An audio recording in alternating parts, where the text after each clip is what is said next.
Overall, I would say that Mike Birbiglia did a phenomenal job with storytelling. Right off the bat, he's already commanding your attention. He starts off telling a story about his couch that he loves so much, which is so relatable for us because who doesn't love their couch? You know, you spend so much time on it. Sometimes the naps on your couch hit so much different than the naps in your bed. And so he just really grabbed your attention. Not to mention, he's on a pretty large stage, but he utilizes every single inch of this space. He sometimes walks so fast, sometimes is pacing pretty slowly around, and other times hunched over. In a way, it was almost as if he was acting while storytelling, which for me, I enjoyed so much because he just really works to keep the attention of his audience the whole time. And he has great usage of hand gestures, which again, sometimes it's very little ones. Sometimes it's huge.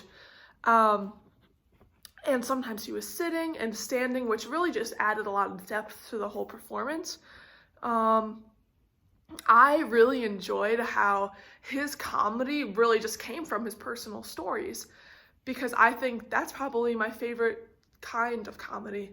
And it's a very impressive skill to have because anyone can tell a story and said, oh, I did this, and then this happened, and then this. But for him, he just made these stories so incredibly funny without even trying. Well, you know, he was probably trying a little bit, but it seemed very natural to him. It never seemed like he was just trying so hard to be funny. And that's, you know, sometimes the way it goes.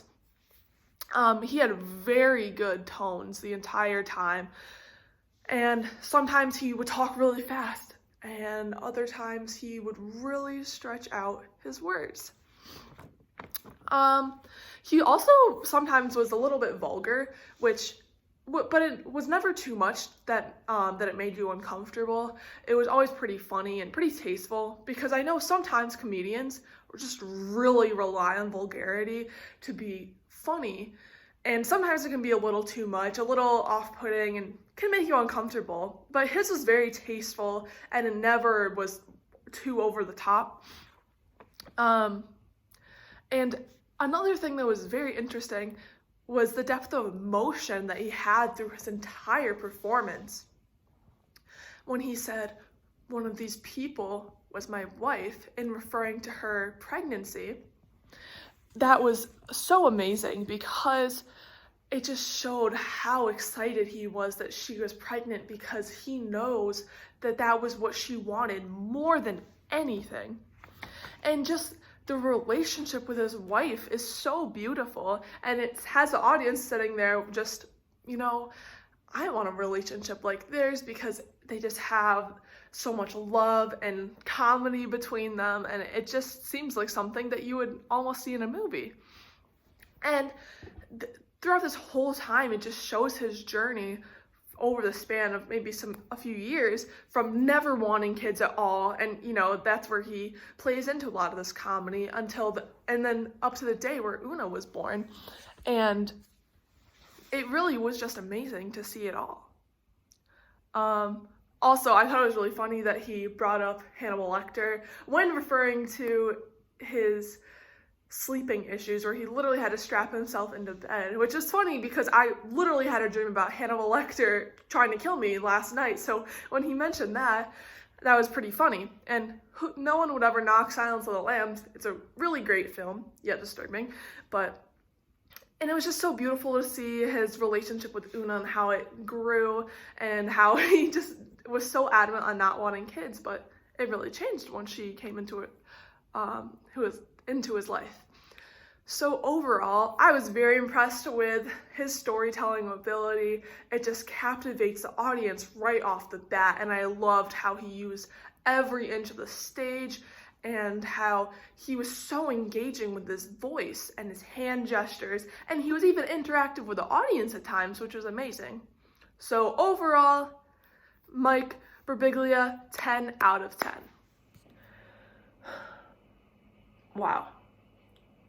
There are not enough words to express how I felt after watching this Louder Than a Bomb storytelling or slam poetry event. I, for one, am not super experienced with poetry as a whole, and just especially slam poetry, but this performance was so extremely captivating that I was sitting on the edge of my seat watching it the entire time. First of all, these performers did not use notes, and the benefit of going off script, to say, is that it just allows for so much more emotion to just be brought in, and these performers definitely brought it. And this definitely goes without saying, but wow, women are fucking amazing. There were so many women performers, and they just, I just like am left speechless after some of their performances. And there was one girl whose poem was about her convo with her mom, and she had all these analogies in there. And some of them just left me honestly speechless and sent chills in my body. Or the one girl that was thanking her kindergarten teacher for letting her build a voice. Or this one girl talking about an alternate heaven for these refugees. These topics were so deep, and they left the audience just wanting more. And when they walked off the stage, they're like, oh, wow, is it over already? Like, I just want to take this all in. And these performers were so animated. They didn't just limit themselves to like a tiny space. They used so many hand gestures, and they changed the tone of their voice. They had different levels. Sometimes they spoke more slow and hushed, and sometimes their volume shook the crowd, and you could feel such emotion behind their voice, and you could always tell what emotion they were trying to convey, whether it was sadness or anger or hurt. These performers were exceptional, and you have to give them so much credit for going up there and speaking about some of these hard topics. But overall, these performers really knocked it out of the park. And for someone who hasn't had a lot of experience with poetry, this was enough for me to look into slam poetry more and maybe even watch more performances, because this was just so interesting, and I just loved it and was so utterly impressed with the emotion and the dedication that these performers had. Jan Blake definitely has so much talent when it comes to storytelling. Right off the bat, she was interactive with her audience, which I think is so important.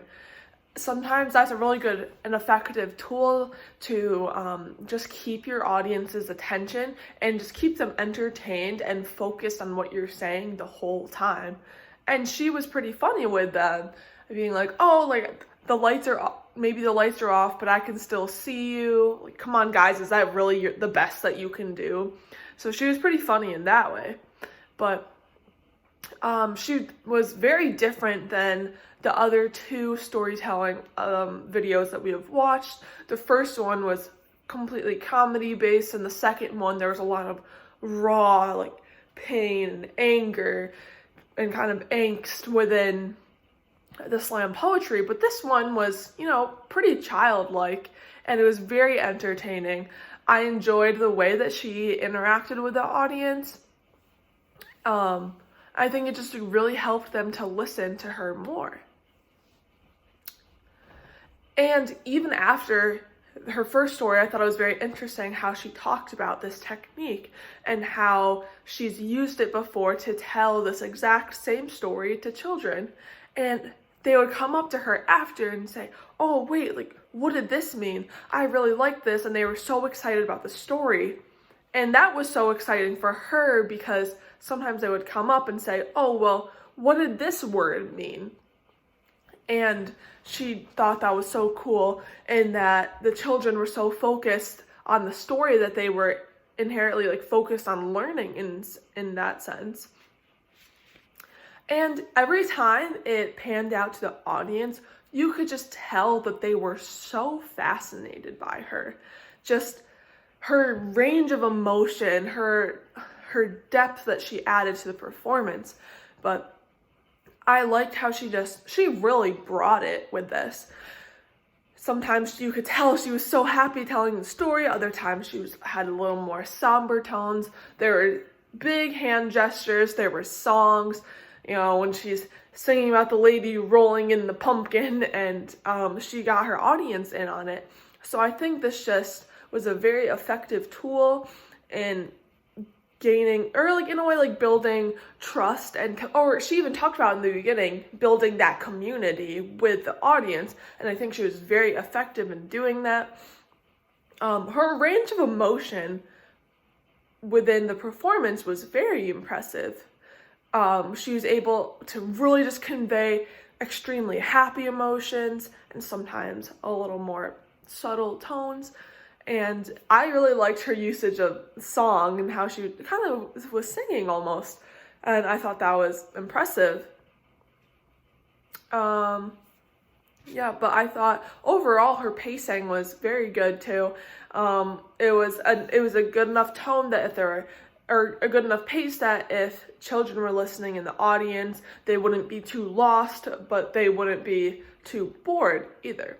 Overall, I was very fascinated by Jan Blake, and I thought that this storytelling was just so fun to listen to, and it really almost just made you feel like you're a kid again, listening to someone tell this fun, elaborate story, but better yet, when you're 19 years old and listening to something like this. So I really enjoyed it.